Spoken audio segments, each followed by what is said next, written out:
Hey, what's up, guys and girls? This is Phil Ebner with VideoSchoolOnline.com bringing you another Video Creator Spotlight. Today, I'm chatting with Evan Abrams of EvanAbrams.com and his YouTube channel. Search Evan Abrams in YouTube and you'll find a channel full of amazing After Effects tutorials. I've learned so much from him and I really look up to him. It was a blast chatting with him. We talked for over an hour and all of his stuff is golden. We talked about all sorts of different things from After Effects, starting a YouTube channel, teaching online, making money online, how to improve your videos. So check out each video. I've separated the interview out into 6 individual videos. So once you're done with this one, move on to the next one. Let's talk a little bit about YouTube specifically. So you just past 60,000 subscribers. So what are some tips? Party. What are some tips? I'm high-fiving a million angels over here. That's what I'm doing. What are some tips for building a YouTube brand? Sure. So regardless of what you do on YouTube, YouTube has its own sort of guidelines that they've created and they consider to be best practices. Those are definitely things you want to read up on. In general, they talk about consistency is one of the big things. You want to produce content at regular and expected intervals. Regular, meaning you publish every Tuesday or something, or weekly, or bi-weekly, or monthly. This is because people will subscribe to something they can count on. The one-off cute cat video, though amazing, does not guarantee extra cat videos. There may not be any future cute cat videos. However, if you have a proven track record of blips down the road, this person puts something up every week, and they tell me in the video, next week there's going to be something else. I don't want to miss that. I want to subscribe. A big push in YouTube is talking about accruing subscribers and why subscribers are the best metric for sort of how successful you're being, because these are people who are going to return to your content, who are being pushed your content always. So something new goes up, they're getting it. They don't have to search for it, they already want it. So in terms of how this relates to other sorts of media, this is like people buying a specialty cable channel, right? So these are people who are already into it. If it was a magazine, there's people who have subscribed to that magazine. They want that content. It's going to keep coming to them. The magazine doesn't have to worry, well, what's my readership like? Are people buying it at the magazine stands? It's not a gamble. So you know that these people are responding to your content. They're coming back for it. So generating subscribers, you want to have that regular and consistent flow of videos coming at you. And consistency is also a consistency of quality. So you want high quality content that people will engage with. And that's a pretty simplistic thing to say, right? Well, just create awesome things, duh, and then people will love it. That's kind of it's an oversimplification, but a lot of the earlier days of YouTube, there was a lot of trial and error with seeing what are people going to want. Now, unlike other forms of media, you get an almost immediate response from people. Someone will tell you in the comments if they hate your video. And certainly there's an amount of trolling out there, but you got to look at what are people responding to, and you got to be flexible, and you got to figure that stuff out. Like, early on, I realized that I wasn't explaining keyboard shortcuts at all to people, because it's normal to me to just blah, blah keyboard shortcuts. I got to say it, and if I say it, people like it. So that's important. In terms of building, so that's organic creation of people. You want to make sure that your videos are focused on YouTube. So if you're creating a vlog, it's tough to be focused, right? Because you're going to talk about whatever. In that case, you want to basically laden your content with sort of keywords that are going to be relevant, right? So if you're trying not to go on a rambling, sort of meandering thought journey, unless, the vlog is called Thought Journeys and that's what you do, that's a valid form of content, right? But you got to stay consistent with that. You have to purchase bulk amounts of drugs and then constantly go on thought journeys to keep that consistent sort of show and programming going. So the idea with this kind of thing is that you want to stick with something, but don't be afraid to deviate within that area. If you're making tutorials, whether it's After Effects or woodworking, you want to stay in that vein and try to basically craft the best that thing you can by farming the data that people are bringing to you. The sort of the how-to genre is different than narrative content or editorial content in that we have the luxury of being able to sort of react to trends differently. If someone, let's say, is making a web series that's like a sitcom, right? We've written it and it is what it is, right? You could certainly put in more topical jokes. That's a thing. But a how-to channel, taking the After Effects example, there are going to be trends that you can jump on all the time. They call this tent polling, which is a rude word, but that's what they call it. That, let's say, there's like an apex of online interest in things, or general interest, since online world is all world. There is no separation between the two now. There is an interest in stuff that is going to peak at some point. You want to have your content appear before the peak. That way, when the peak happens, your stuff is positioned to be there, and then it will trail off. We always see this. Sure, twerking.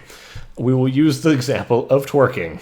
Now, twerking reached its peak roughly a year ago. At that point, we saw what we can only describe as the twerkpocalypse, when basically the event happened. If anyone had videos that were how to twerk before the twerkpocalypse, they would have been positioned to be at the front of this sort of wave, right?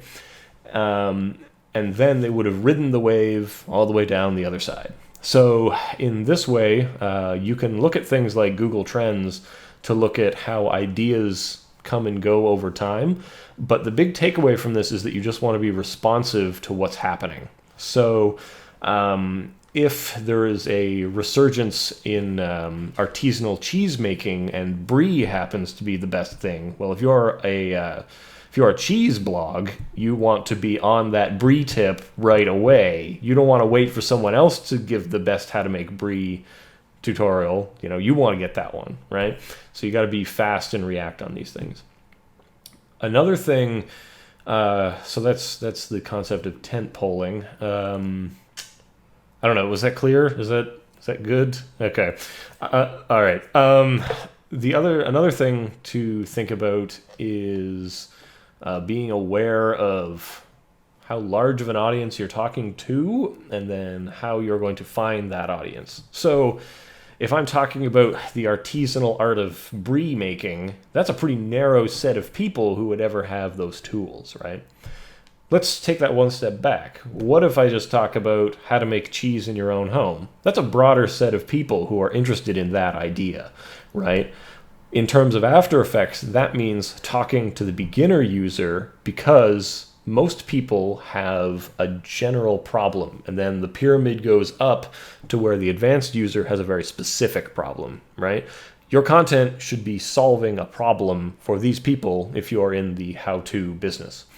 If you want to get a large group, you want to target problems that the large group has. If you want the advanced users, who are also, by the way, worth targeting because they are trendsetters, they're usually fairly vocal and have their own followings, they are experts in their own right who will recognize you as a peer, and that is also important. A lot of the people I talk to that I meet recognize me from my tutorials, and they say, "Oh yeah, I saw that thing you helped me with a project I was working on. Thanks a lot." And that's how that goes. And then you get a high amount of pass along there. YouTube talks often about the idea of shareability. And moving users about in this kind of a motion, although it's more like a spiral in which your time is just dragged into YouTube. That's their goal, right? YouTube's goal, if you can put it there, is to make sure that people get their entertainment from YouTube, and once they are there, they stay and dive deeper into the rabbit hole until they do not escape, right? That's why they want to put it on as many platforms as possible, right? They want to own those eyes. In terms of content, that if you look at something like a cable station, they want to own the eyes too, but they don't have the same tools. YouTube has a very wonderful set of basically features that allow you to put in annotations. If you create a tutorial and you have related tutorials to it, you link from one to the other two. They're finished with this one. That was nice. Let's learn something new. Then we take this one. Right? So they constantly move in that way. I had talked really early on about doing a choose your own adventure style. If you seem about the same age as me, you probably had choose your own adventure books when you were younger. This is a book which you can reread 1,000 times because you will always go on different paths through the journey. YouTube content is similar, but the journey is one that the person is navigating on their own. When the video is done, there will always be options. There will be a big board of options over at one side, related videos. You want to give the option to stay with your content and not jump to other content. So that's super important. When I look at, you can see a lot of trends in your YouTube analytics, and it can say, where does all of your content come from? Or where does all of your traffic come from? And I looked at mine, I was like, ooh, a lot of it comes from related videos. I wonder what videos it's all me. It's all my videos. People just can't stop. They see one, and they gotta have the next one and the next one. And that's important. And it also shows you that your content is doing well. Now, if you start to see trends like people come to you from other videos that are not yours, you might want to reach out to those people. YouTube is powerful in that it is a network of humans who are just like you and have the same kind of goals. They want traffic, they want to produce great content, they want to reach a large audience. Working with them to help produce synergistically better content is great, and it will create synergistically better people. Synergistically, that's a fucking word. Anyway, it'll move people between the two of you is the idea. In terms of where my YouTube sort of success came from, I owe a lot of it to being consistent in putting out content, speaking to sort of a larger audience, cussing loudly, and luck. A lot of people don't mention the luck part of success because when you become successful, you want to rewrite your personal narrative to say that it was done by grit and hard work and special sauce, you know? If you ask sort of like people who are high up in business, you know, how did you become the owner of this thing? Like, well, I pulled myself up by my bootstraps, and also I inherited it from my dead grandpa. We remove the dead grandpa part, right? And we just focus on the other part. A lot of the times, success, and if you read blogs about success and stuff like this, a lot of life hacking, a lot of that kind of thing, they talk about the importance of looking at models of success, looking at models of rebounding from failure. When we look at models of success, the parts that are overlooked are coincidence and luck. Sometimes content is just in the right place at the right time. We talked about tent polling. How can you see the future? Well, a lot of times you can't see the future. A lot of the time it's just this thing hits a confluence of factors that just happen for you. For me, one of those confluence of factors was that another large YouTuber who talks mostly about Mac products found my stuff and used my stuff in his work. And then he put a shout out in it to me, and then a flood of people showed up, which was an initial push which started growth, right? And it's hard to say. A lot of people want to they want to go out and I'm gonna find someone bigger and I'm gonna bother them and then we'll be buds and then it'll grow my traffic because we're buds. That's exactly what I'm doing right now. Exactly. And now you will get the Evan Abrams bump, whatever that is. The other thing is I don't even know. There's no guarantee that people will move over, I guess. So success is where opportunity meets preparation. That is an age-old adage about really anything. Preparation is something like having excellent content. So producing that consistent, excellent content that has the slow roll, the slow growth. When opportunity hits, then people are going to find your stuff, they're going to enjoy it, subscribe, they're going to go through your back catalog. That's where things start to pick up and they start to roll. So, in our example, if folks see me on here and they come from Facebook and Twitter and all that stuff when I brag about being interviewed, then they'll see this and they may investigate the rest of your content, which is a possibility. And then there is a possibility that they will stay, they'll subscribe, and they'll come back for more. So we always talk about a percent of a percent of a percent of people sticking around. The idea is you've got to capitalize when things are hot. So just like tentpoling with trends in the movement of ideas and what's interesting, you also want to capitalize on the flow of your own traffic. If you see you are currently enjoying a spike, you want to jump on that, you want to produce more content. You want to reach out to those people. You want to give them actionable things that they can do. You want to talk about subscribe to this channel, like, favorite, subscribe, do all this stuff. Don't use a phony radio voice, but just tell them there's going to be new content next week. If you liked this stuff, there's going to be more stuff. You want to give them ways to interact with you. You want to encourage interaction. So for this kind of thing, if we say we put up an interview, say, who are you going to interview next? Or what questions would you like to ask to someone I interview next time? So engagement. So I guess that was the part that I was missing out. Engagement is key and engagement is important. So beyond all of the luck and the preparation and blah, blah, blah, blah, quality content on YouTube is engaging. And it's engaging with the creators, or it's engaging with the characters. So some people back in the day had YouTube channels that were more like performance art, and they would engage with people as the character. And if someone has a vlog, as much as that's the person, that is a character, and you are... I don't know. I guess it would be painful to think if people were really the person that they are in those things. But a lot of the times you can only present a narrow margin of your personness to people in that avenue. So when people want to interact with what they're seeing in the video, they want to interact with you. They want to interact with the content. And if you are the content, you need to interact back with them.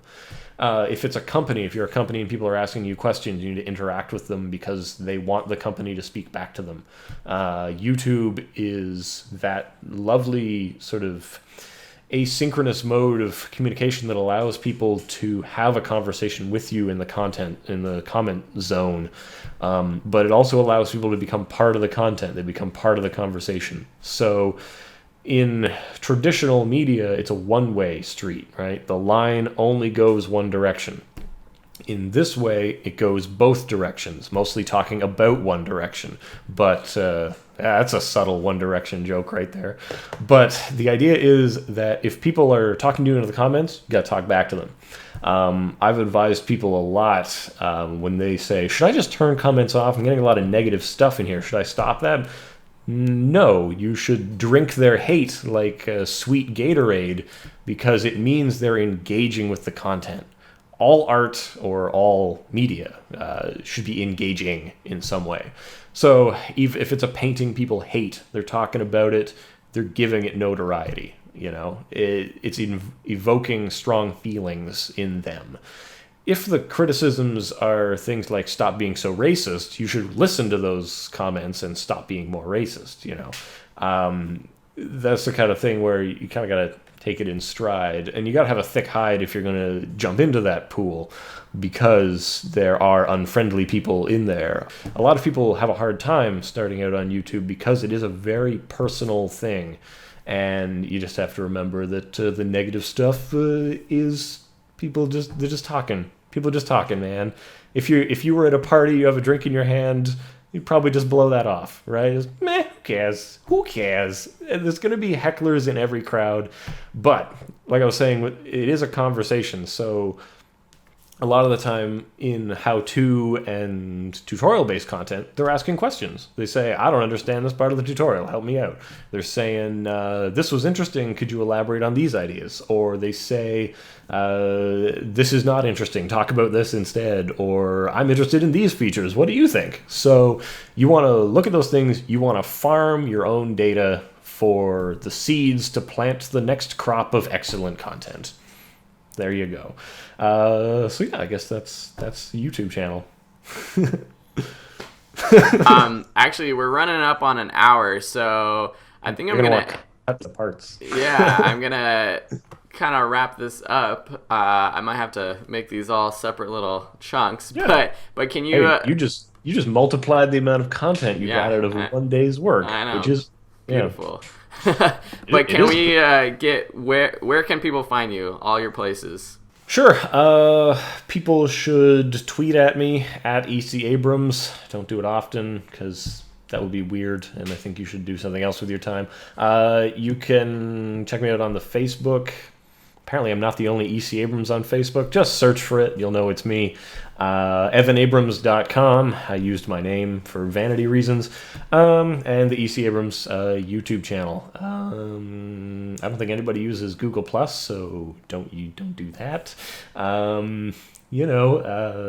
wanted to say Stitcher, but I don't have a Stitcher joke. I guess that's about it. So if people are interested, hook me up there, I guess. Awesome. Well, yeah, thanks so much. I'll include all the links in the descriptions and everything and annotations and all that. So everybody, I hope you enjoyed this interview with Evan. And yeah, thanks a lot, Evan. Hey, absolutely. It was a pleasure.